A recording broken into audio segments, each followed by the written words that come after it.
Record backlog, margin momentum, 2 new gigafactories, structural competitive edge and supply chain. They raised their earnings per share for the next 3 years by up to 40%.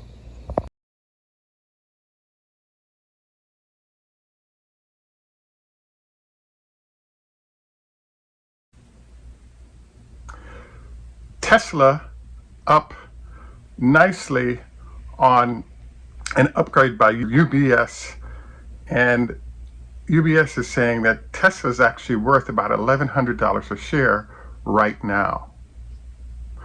This is Greg for Teslafaninsight. Thanks once again for joining us. If this is your first time, welcome. If you're a repeat visitor, welcome back.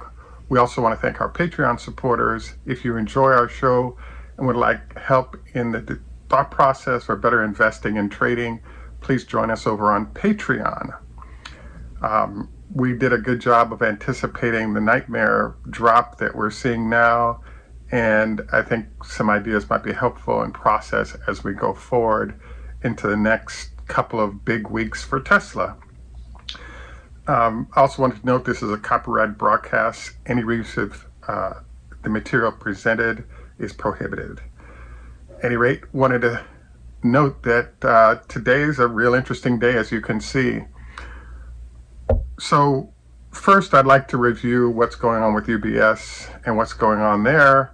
And then I'd like to review what's going on with the markets and why is even the good news on Tesla not really doing much. So first of all, you saw the material that UBS has presented. We've been talking about this monster backlog for Tesla for the last 6 months to a year. And another illustration of how bad the backlog is that it's gotten so long that Tesla is no longer taking reservations because that backlog is so long, and how long it would take to produce to fill that backlog is just ridiculous.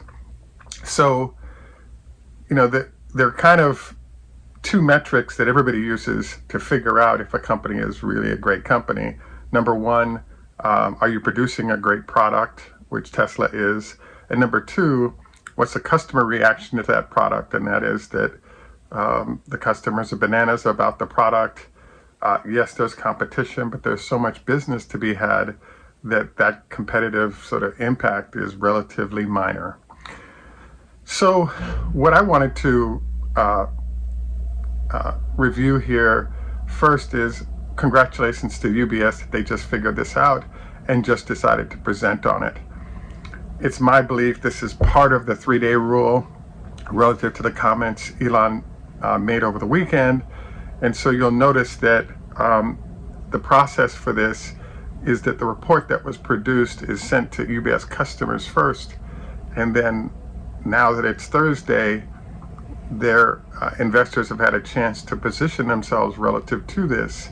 And once that report goes out, then the general market get access to that information, and we saw the stock price pop as a result.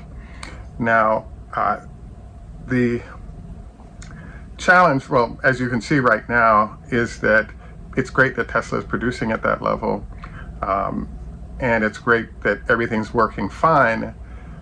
What's going on with the stock, and why isn't it making a move based on this quality analysis? And the answer is inflation and the unknowns that it brings in terms of higher interest rates, and possibly some of those buyers pulling back from their purchases as a result of the uncertainty that's lurking. As you'll notice today, the market was down heavy on the NASDAQ as well as on the Dow. And the main reason is that most people, particularly if you're traders, can't afford to sort of front run the inflation news that'll come out on Friday. As we all know, oil prices are on the rise. So it doesn't take a rocket scientist, economist, to confirm that the inflation rate is actually rising based on oil price impact, and therefore all the impactors that higher inflation might have are still in play. In general, the number is going to be higher. Is that going to stick around? Is that number going to go higher? I think the Fed is in a really tough position right now because it's one thing if consumers are running out and buying up everything in sight. But the problem that's been happening is as oil prices rise, it reduces disposable income that can be used for other purchases like meals or even basic consumer goods, because everybody still has to get to work. So I think it's a very difficult decision to tank the whole economy based on inflation by executing interest rate rises against strictly inflation without considering the broader issues that might be going on in the economy that would be impacted by this. Now, when I saw the UPS story, I was a little bit scratching my head, and the reason is that every bit of information presented by UBS has kind of been out there for the last year, definitely the last 6 months. As we've completed the 2 new gigafactories, it's quite clear that we're going to now enter a zone where Tesla is going to start being able to produce volume to meet the huge demand that they have for their vehicles, which is one of the reasons why the stock price is up, should be up, etc. The problem that I'm seeing here right now is one of the impactors on whether or not the stock price rises based on this news is the follow through. So if you type in ratings for analysts, and what you'll notice is the Wall Street Journal in particular, but a large number of entities rate an analyst, and they're given star ratings, they're given all these different types of rating for the quality of their coverage. What tends to happen is the better regarded analysts for a certain sector will tend to get paid more and be listened to more by others. It is always great when a new buy signal is given where somebody might move from a hold or accumulate, because I guess buy and accumulate is similar, if not the same thing. But the problem for Tesla that we covered probably 3 weeks ago was we did a show about the fact that how many analysts out there are, if you will, bullish on domestic producers and actually bearish on Tesla.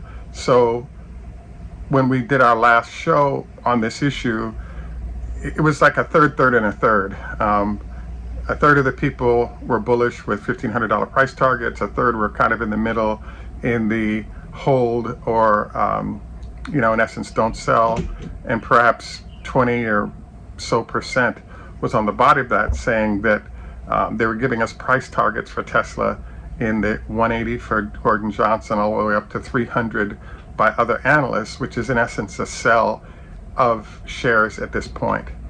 So I wanted to review this generally today because the point at which we're going to see acceleration of Tesla stock price is, one, when will the market slow down its decline based on inflation rates rising and the Fed really being required to make a move on interest rates that further destroy the economy.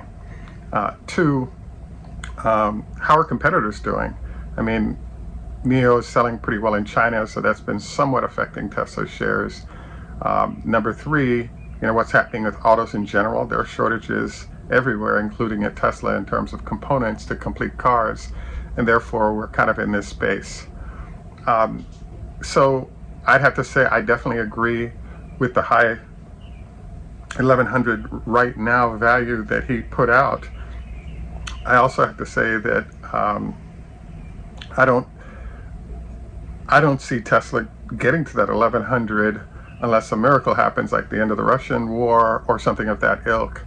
More what I see happening is that there are a lot of great companies like Tesla that everyone will wait on until the smoke clears of the inflation concern, and then all of a sudden they'll pile into the stocks that are confirmed to be ready to rise based on great operating fundamentals that Tesla has. I have to say that I keep saying somewhat similar things for those of you who are regular viewers, and the thought that's coming to mind is just the fact that transparency of what's going on in Tesla is a huge deal and can affect whether or not everybody comes on board. Let me give you an example. So Elon just announced that they're going to do about 300,000 vehicles for this quarter. It's going to be a tough push at the end of the quarter because of how long China was shut down and it's the highest volume location for production. What he also shared was that China is now, ramped production back up, and they're shipping cars from China to Germany and / Europe. Now, this is kind of an interesting point for a bunch of reasons. One, in theory, we're at about 500, hopefully 1,000 vehicles a day being produced in Germany. Why wouldn't Tesla simply increase the number of production vehicles coming out of Germany, reducing the need to draw those cars in from China? So this suggests that, hey, Germany doesn't know how to build cars with the 2,500 employees they have there at any kind of scale that would help the company right now. It's a possibility because they're at half staff because of all the regulatory issues they had getting that going. How long is that going to last? When will that plant, a minimum, I think, for that vehicle plant to break even is 1,000 cars a day-ish for something that big. If we're at 500 vehicles a day, I've read 3,000 a week, something like this. The plant is operating at a loss because there are not enough cars coming through and the profit from those cars. Two, if you ship cars from China to Europe, you're subject to taxes there that you wouldn't be if you just built them in Germany and you were done with it. So there's an example of a question mark about how and why Tesla is doing things that nobody knows. The next issue is this. Because Tesla's in such a heavy backlog situation, Elon could say, hey, we want full pay. For those of you willing to do full payment, why don't you give us the cash now, and we'll give you a schedule for when you get your vehicles. And that shifts the schedule of who gets what when. And obviously you can get your auto loan done, and you might have a delay there during the period which you're still paying, instead of having just a deposit that secures your position in line. I just sort of had an interesting issue from one of our viewers, Patreon supporters, regarding the fact that he wanted the 4680 battery, but Tesla's been secretive about which cars have that battery in it. Another example of, wait a second, somebody's paying 70 grand, 80 grand for a vehicle and can't get clarity on the battery they want or the choice of the battery, and being able to just pay and get that battery. So there are these, why don't we just fix this and everybody be happy, particularly in terms of information flow from Tesla. But in general, it sort of puts the market on edge. Yeah, we know you have a great backlog, but there are all these questions that are still sitting out there. The more questions answered, the easier it is for investors to get warm and fuzzy with the shares, even in a bad market, and especially in a bad market right now, where there are a lot of people still looking for good companies to invest in that actually kind of benefit from some of the inflationary issues like the increase in oil prices. So I think I've brought up questions that I think are worth pondering and are affecting the degree to which analysts can buy into what Tesla is doing. In general, though, congratulations to Tesla on the $1,100 upgrade by UBS. The core logic of why it's up, we've been discussing a long time. A monster backlog so big that they've had to stop taking. They now have 2 new factories that are ramping. They may not be at the numbers right now because of supply chain issues relative to parts, particularly the chips and the batteries. But because they're approved and moving vehicles, it's just a matter of time before we get volume that reflects the best capability of those plants. And I think this pushes Tesla's numbers dramatically up without any of those obstructions. So, I just think Tesla right now is one of the best positioned industrial companies anywhere in the world, and well worth your time and money. And if I were you and considering other investments, I would try to get backwards into Tesla's supply chain as places to invest that would be less costly than the shares. For example, Syrah Resources out of Australia, SYRAH, is an excellent company to consider. They've signed a supply deal for raw materials that go into batteries with Tesla that's long, and they're opening up a new mine to address this. And so I just think that the good news is wonderful. The key is just find ways to invest in perhaps the supply chain that allows you to benefit from the awesome growth that Tesla is experiencing. At any rate, I wanted to finish up today.